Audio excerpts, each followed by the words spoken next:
The global software company Path reported their earnings yesterday after hours, and what an earnings it was. As we can see, just today they are down a massive 35%. Year to date they're down 52%, and they currently trade at a 52-week low. Yet we have a triple buy rating from Seeking Alpha, Wall Street and Quant. So in today's episode we're going to understand why this stock has come crashing down. We're going to take a look at their earnings in some detail, as well as running into the investor presentation that they released just yesterday. And as always, we are going to look at some of the underlying financial metrics of this company, as well as looking at both institutions as well as insiders to see whether they have been buying or selling quarter on quarter. And we also want to understand where the growth is coming from on a top line revenue as well as bottom line net income, whilst also looking at the health of this company, their total cash versus their total debt. Also, very importantly, we do want to take a look at the valuation model, getting to our intrinsic value, our acceptable buy price, whilst incorporating our investor margin of safety, and also look towards Wall Street, who do sense a lot of upside, massive upside in fact, for this company, maybe the largest we have seen in all of our analysis on this channel. And in detail, we will look at 3 different growth rates, a low, medium and high, so you can see where we are coming up with our valuation for the future. So let's take a look at why exactly this company has been hammered today as well as over the last few months. And the main thing that has been announced is that the CEO, as we can see here, will be stepping down, and we can see just on this news it is down around 13%. On top of that, to give it a double whammy, they also lowered their forward guidance, which, as we did talk about at the beginning of the episode, year to date alone, they are down a massive 50%. And we can see that the co-founder will be taking the CEO job moving forwards. Now, in terms of the actual numbers, how they reported, they were actually pretty decent if you do want to compare it to what the analysts were estimating. Their top line revenue is growing 16% year on year, coming to 335 million. As we can see, analysts were targeting around 333. On top of that, earnings per share did come on an adjusted basis of 13 cents versus analyst targets of 12 cents. So in fact, a double beat, and a lot better when we do compare this to the same quarter from last year, where in fact it was a loss per share. So lots of improvements in terms of what they actually reported, but the major thing was the CEO stepping down, as well as what we can see here is that they have lowered their full year revenue guidance. They now anticipate around 1.405 billion to 1.41, whereas essentially we can see the prior year guidance was around 1.55 to 1.56. So disappointment when you are looking forward, and this is a trend that we are seeing with companies. Yes, they may even beat revenue and earnings per share emphatically, but if their forward guidance isn't at a minimum maintained or at least increased, then we do see them getting plummeted very sharply. But again, you can argue one of the major reasons for today's drop is that the CEO is leaving. So let's take a look at this company, how they're performing, before we do take a look at the investor presentation. Top line growth, well, obviously for typical companies, we want to see 3 to 7%. This is a very rapid growth company. 336 million reported January 2020. We can see the more recent year, January 24, 1.3 billion. So just alone in the last 5 years, we do in fact notice they have increased their top line more than 4 times. So that is very, very strong. However, when we do take a look at the bottom line net income, what you will notice is they haven't yet turned a profit. 519.9 million of net loss, and what we can see in the more recent year, they have at least improved by making the loss smaller to around 90 million, and as we can see on a graphical basis, it is very inconsistent. So yes, we do notice the top line, it does look very good, it has been increasing over the longer term, but one thing we do want to notice is whether or not they do in the future see that their net profit will effectively be a profit and not a loss. We then move on to the health of this company. Well, 232 million cash in 2020, 1.9 billion in their latest quarterly report, so we can see their cash has increased over the longer term. When we compare that to their total debt, so just under 2 billion in cash, what we do notice is in fact their debt position is very small. 26 million in 2020, 63 million in their latest report. So yes, even though their debt has been increasing, we note it is very small in comparison to their total cash. So it wouldn't even take them one day to pay off all of that debt net of cash on hand. A very strong balance sheet. Now, how do they perform? As we can see, historically in terms of their earnings, well, they have a very strong track record on EPS. Last 4 quarters, they in fact beat. Yes, it was very marginal. We're talking about a few cents here and there. Nonetheless, a very good track record. Now, what they anticipate over the next 4 quarters is a drop, as we can see, double-digit decrease year on year over the next few quarters. So something just to factor into our analysis. Yes, it has dropped. Is it warranted, or is this a very good opportunity to buy an undervalued company where you could potentially become a multi-bagger? We also note that if they do hit their earnings per share in January 2026, that the full P will sit around 33. So lots of different things to take into account. First one then we want to analyze is a valuation grade. What do they get? Well, a C+, and when we do take a look in terms of a P non-GAAP basis, 31.49, sector mean around 24. So it is quite a premium, around 33%, but as we will find out shortly, whether or not based on the other metrics, in fact, it is superior than those in the same sector.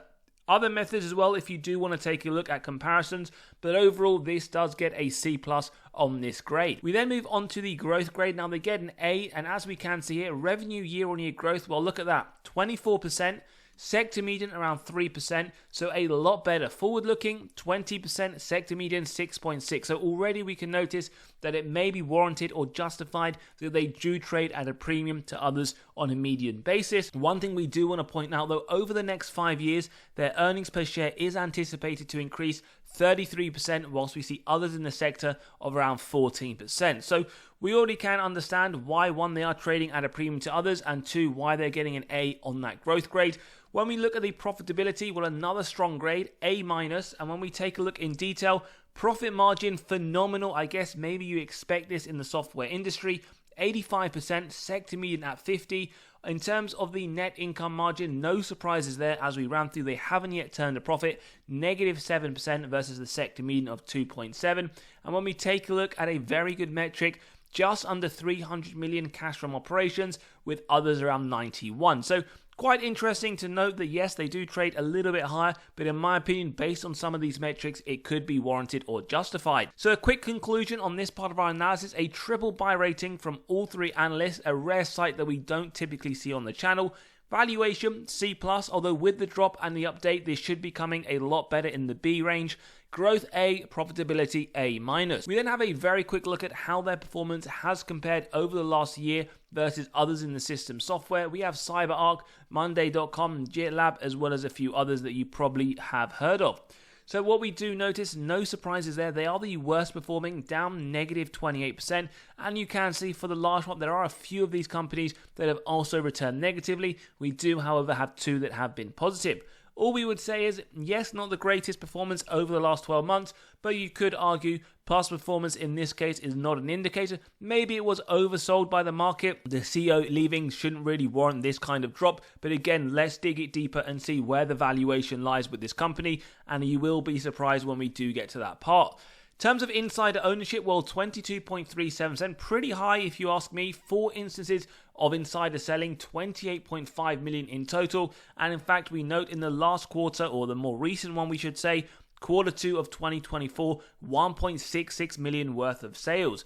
Now, when we see who this is, in fact, the CFO looks like he or she cannot help themselves. Continuous sales in the more recent one, 6th of May, 4th of April, 15th of March. In fact, 40,000 shares on the 6th of May, around $20, so significantly higher than the current trading price. And as we can see, just under $800,000. Maybe you consider this a bearish signal. The information is there. It does look like they have sold quite consistently as well. In terms of institutional ownership, well, a lot lower than we typically see. 63%, $1 billion worth of sales over the last 12 months. Not too far off that in terms of buys over the exact same time period, and we can see in the more recent quarter, Q1, institutions have been selling more. So not the greatest picture to paint. Both insiders and institutions over the more recent quarter have been selling more shares, but as always, do your own due diligence before deciding whether or not to take a position. Now, before we continue, just to let you know, we have released our latest free weekly article. In this one, we discuss the best recession-proof stocks. If you want to take a look, completely free, click on the pinned comment below, you get instant access.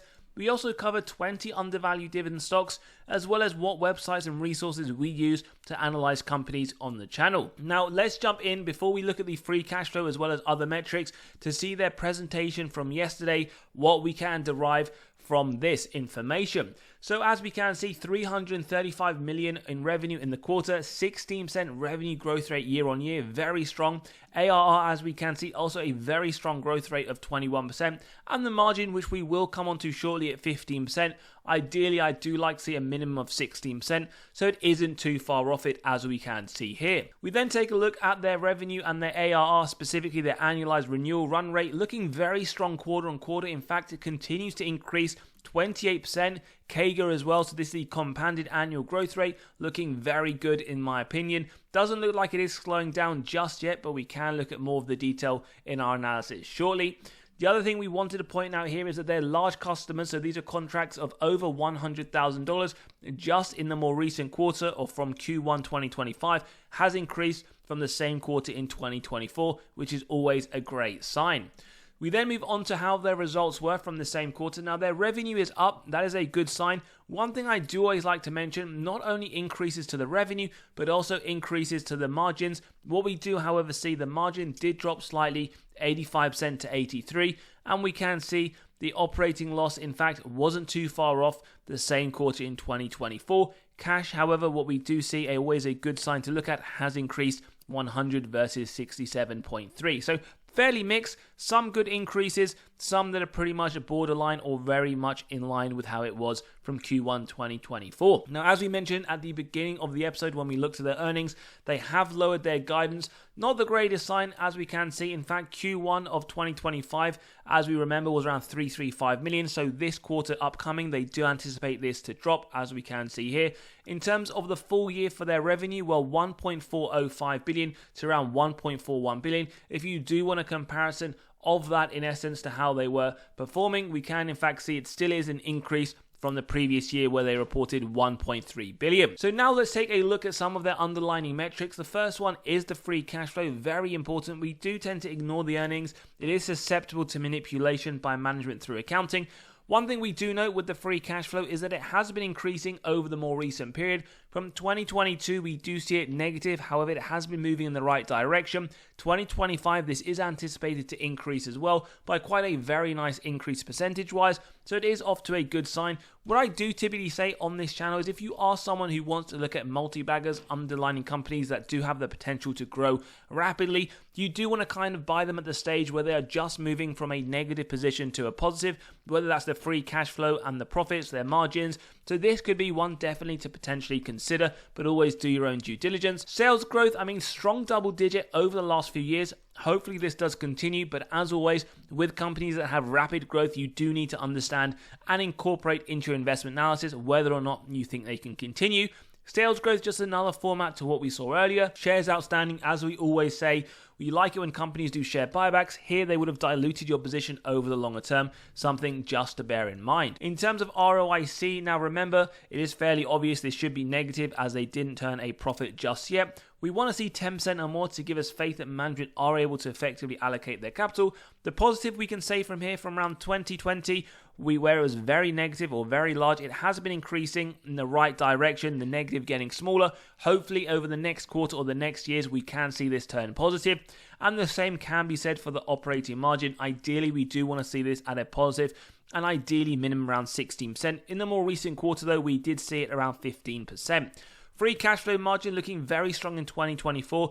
You do need to understand or question whether or not you do see this continuing at a very strong positive rate. Ideally though, minimum 5%, so this number is very strong. We then move on to the net debt to EBITDA, the earnings before the interest, tax, depreciation, amortization. Remember, this does correlate to that balance sheet strength. As we saw, very strong over the last 3 years, zero meaning it won't even take them 1 day to pay off all of that debt net of cash on hand. The same to be said in 2025. So very strong balance sheet, which is always a great sign. Let's jump into the analysis. Let's get into the discounted cash flow model. As always, if you do enjoy the content, value is being provided, smash that like button, hit that subscribe and bell button so you are continually notified of these videos as they drop. So as we can see here, the growth has been very, very inconsistent, although we do see a very large increase from -34 to 292. Now forward looking, we've gone for 3 different growth rates, a low, medium and high. With the growth rate at 6%, these all numbers are lower than what we do anticipate when we looked at the free cash flow not too long ago. So these are conservatives, just bear that in mind. 6% with the discount rate, we get the present value of future free cash flows and terminal value, add together with the cash, subtract total debt, get to the equity value, divide by the shares outstanding, and we get an undervaluation signal. Now, when we do take a look at this, we can see that is 32% implied upside.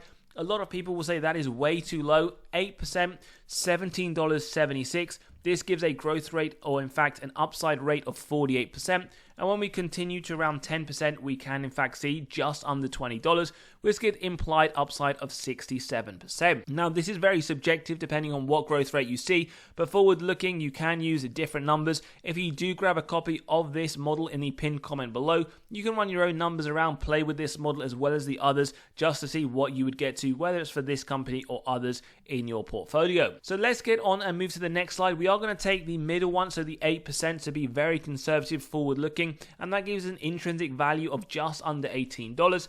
Now, in today's episode, it is just the DCF model, which we do believe to be relevant for Path, coming in at $17.76. Now, typically we do use a margin of safety, which we always start with 10%, and we only execute on that if we believe it meets our 3 golden criteria: a wide moat, strong financial metrics, and good forward-looking data.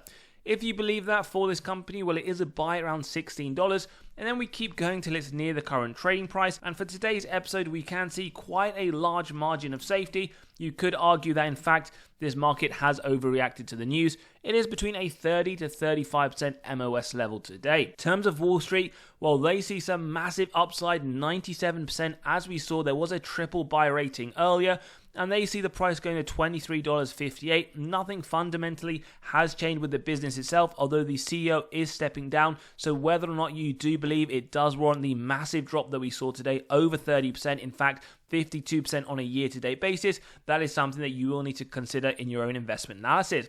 As always though, do let us know your thoughts in the comments below, whether this is one you're looking to buy, maybe it's on your watch list, or maybe it's an unfortunate one where you were holding before the drop. As always, if you do enjoy the content, values being provided, smash that like button, hit that subscribe and bell button, let us know below, and we'll see you all on the next one.